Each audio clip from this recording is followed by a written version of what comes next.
Let me ask you guys this, and you can't vote for yourself, so that makes this easy. So that way you don't get in trouble. You can't vote for me because, well, you could. But who do you think is the most influential independent media operator out there? So podcaster, they have a show, whatever. Who do you think right now moves the needle the most? And Elon doesn't count because he doesn't have a show, right? So let's take that out. Natalie can't vote for War Room. Stigall can't vote for. Actually, let's take Salem Properties off the chart so that you don't feel like beholden to Hugh Hewitt or Prager. But or Gallagher? No offense, but who do you think? Everybody, I just want to hear, who do you think the most influential independent media operator out there right now is, right or left? Mehek, you go first.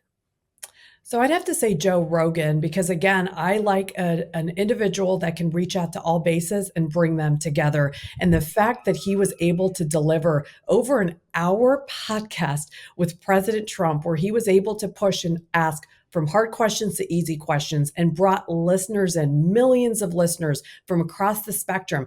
I watched a massive shift, even in my own community, where people said, I'm independent or I'm a Democrat, but that Joe Rogan, I really trust him. He has built a community of trust. And I know you said independent media, but I have to throw another person in here. Mark Levin, I don't think he gets enough credit. He has an independent podcast, and the way he approaches issues, it's from the Constitution. It's the basis of life, liberty, and the Constitution. He drives values and principles from the heart and explains to the American people, this is what's happening. Here's the rule of law, and there's a call to action. And I think there's a power to that. When you explain to people, tear it down. Well, let me tell you why I'm going to tear it down. He goes to the Constitution every single time. I love that man.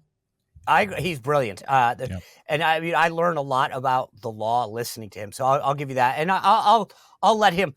We'll allow the vote. Chris Stigall, who do you vote for?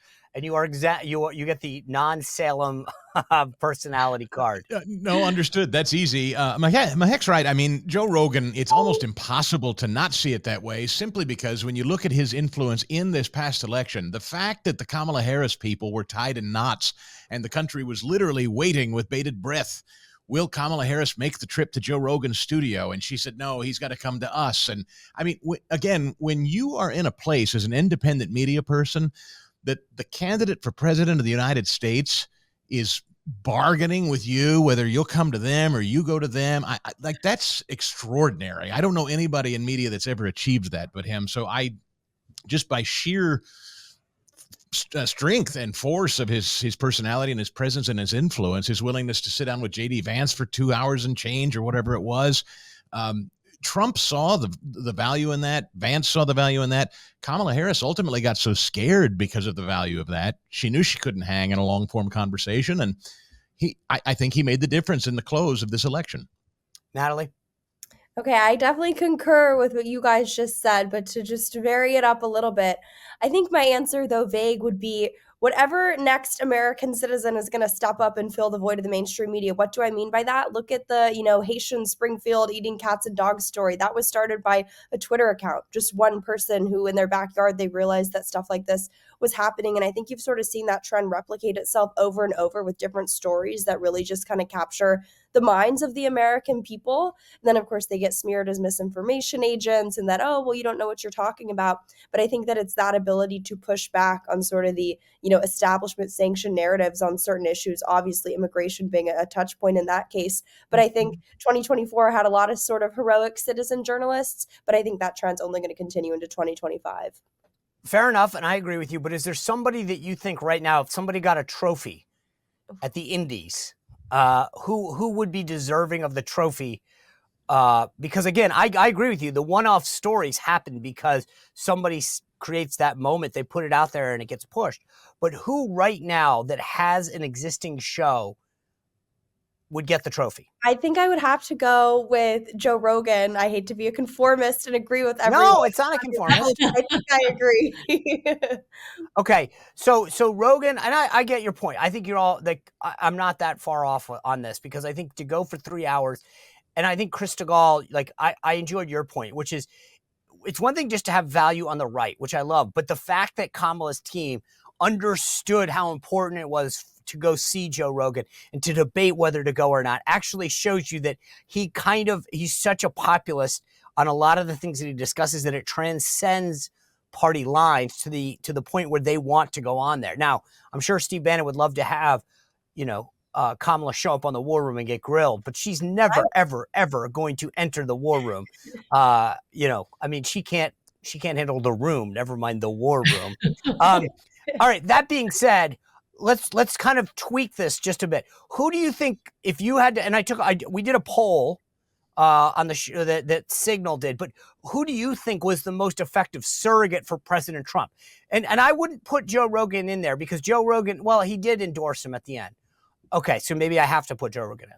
Who do you think, from a 2024 standpoint, not to President Trump, to the cause, who helped the conservative movement the most?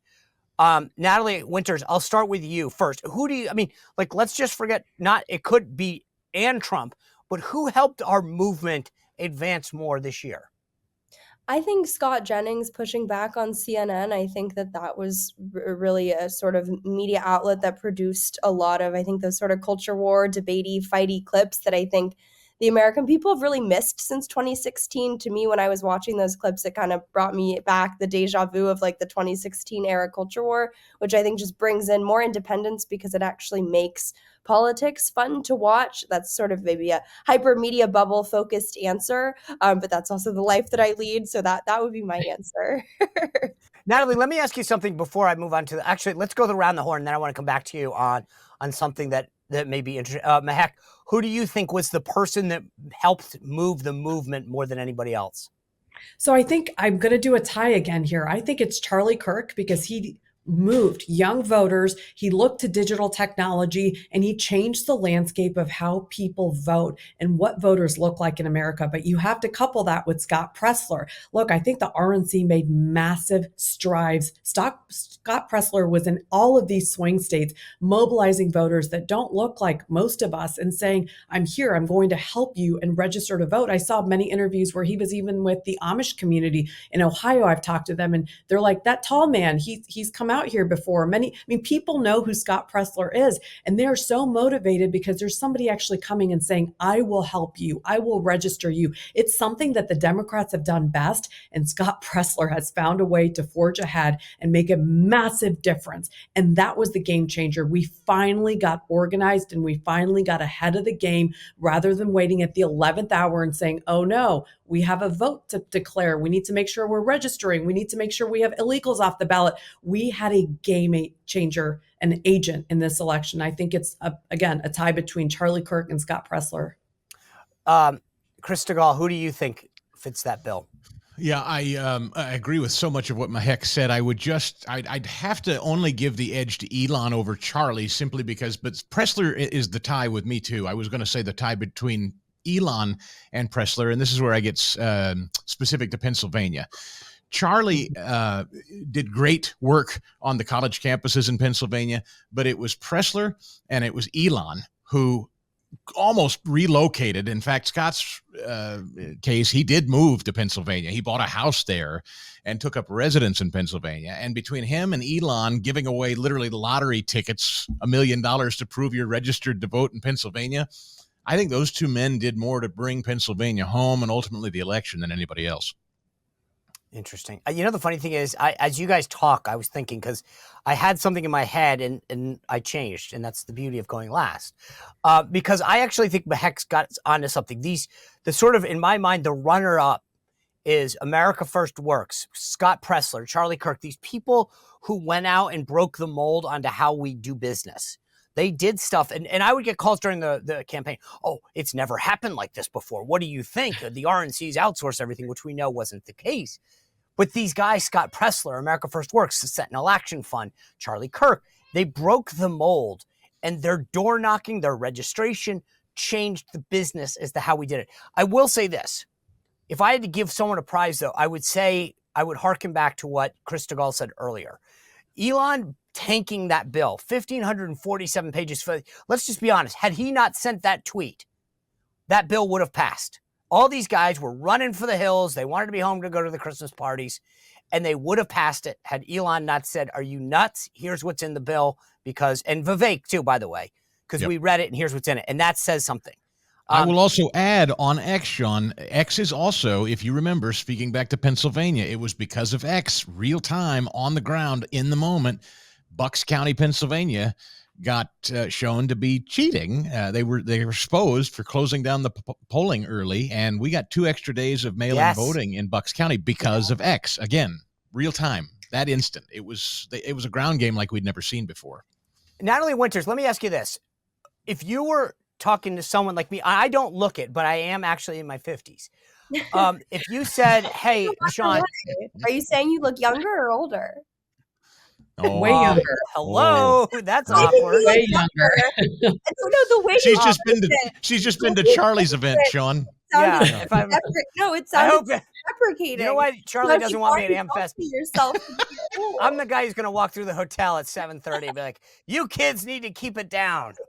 I'm calling security. All right, Natalie Winters, if you had to suggest to me somebody that is in your age group that is having a huge influence on how you think, who would that be? Who's got a show, who's got an account on X or one of those other platforms that is driving news and influencing people that I probably don't know? Well, I go out of my way to avoid anyone else in Gen Z. So you're sort of asking the wrong person, because I always joke that I'm a boomer at heart.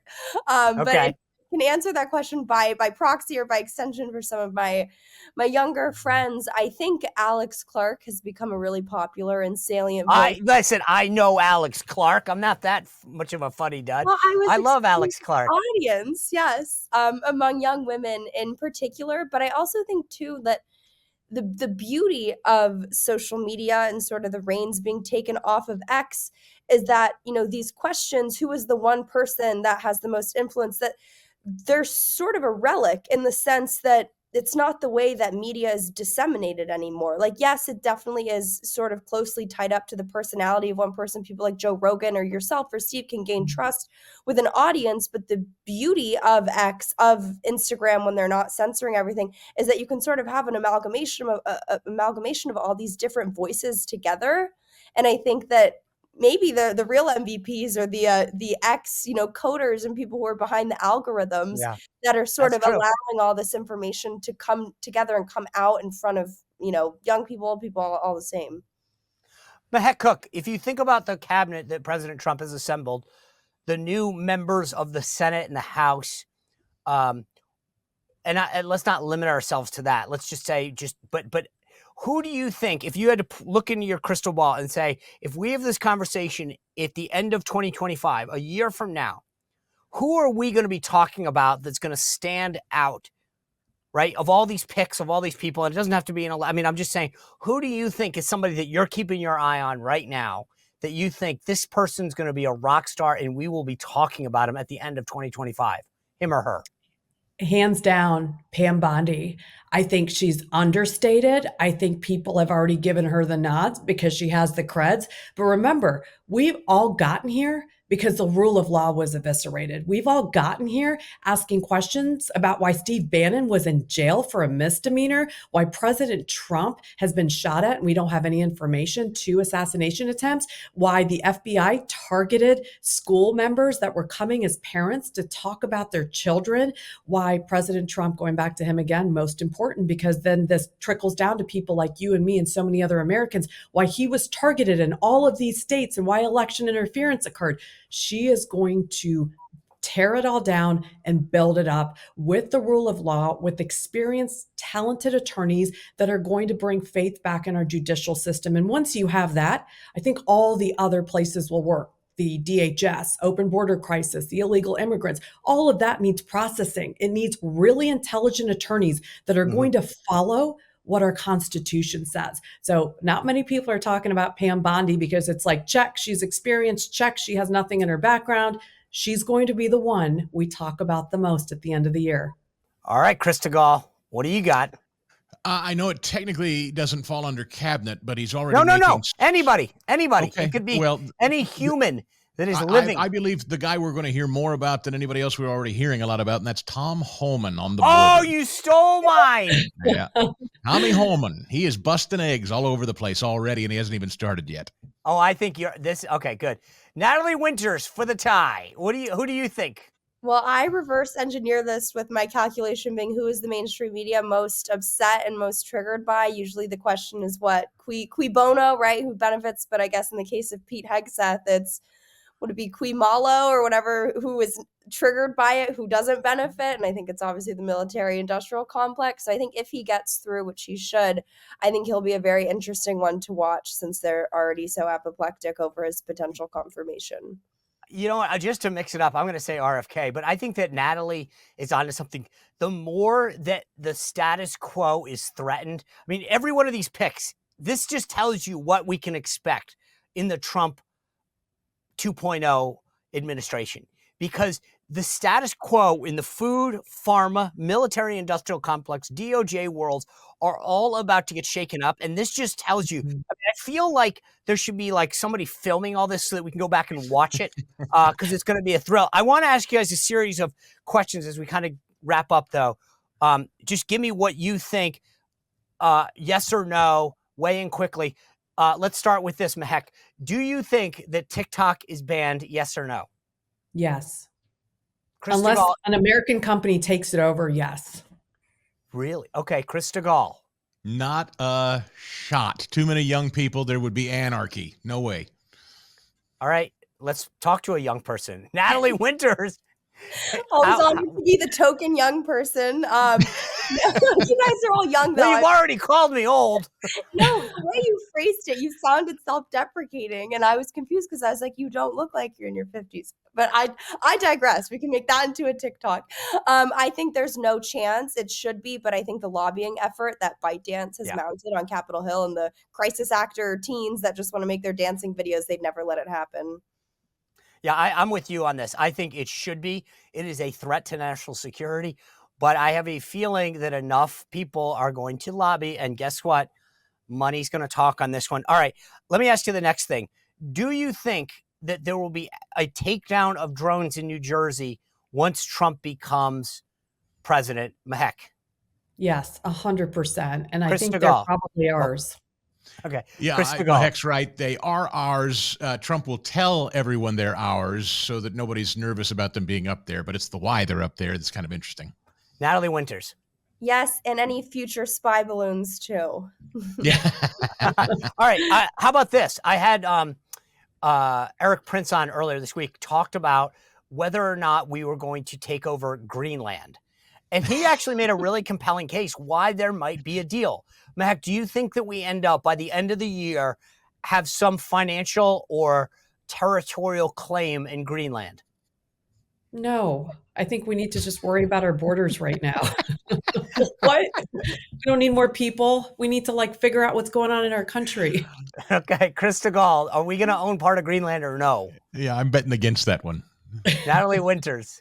I don't think so, but I think Panama Canal has slightly better odds. Okay. Yeah, no, actually, I don't know. Eric Prince convinced me that we might have a chance. I didn't realize how close we were the last time. What if Tom Holman sends all illegals to Greenland? Oh, see, this is what's going to happen. All right, last question for you. Does the NCAA ban trans athletes in 2025? Mehek Cooke. Yes, President Trump's banning it through law. They're going to get in line. Chris Stigall. They will not ban it, but they will be pressured heavily. Natalie Winters. I don't think so. They will try to be an example and stand in the breach against President Trump's transphobia. All right. Guys, thank you for being with me on this final panel of 2024. A lot to look forward to in 2025. What a great shows we have planned the rest of the week, well, tomorrow, and then obviously next week as well. Thank you all for being here. We look forward to seeing you back here tomorrow on Friday, and then guiding you into the new year to 2025. Thank you all. Look forward to seeing you. Remember, you can always sign up at SeanSpicer.com for that newsletter if you're looking for information on the transition or the inauguration. Have a great night. We'll see you back here tomorrow on the Sean Spicer Show. Well, if you enjoyed this content, make sure to like this video, subscribe, and click the notification bell to get more.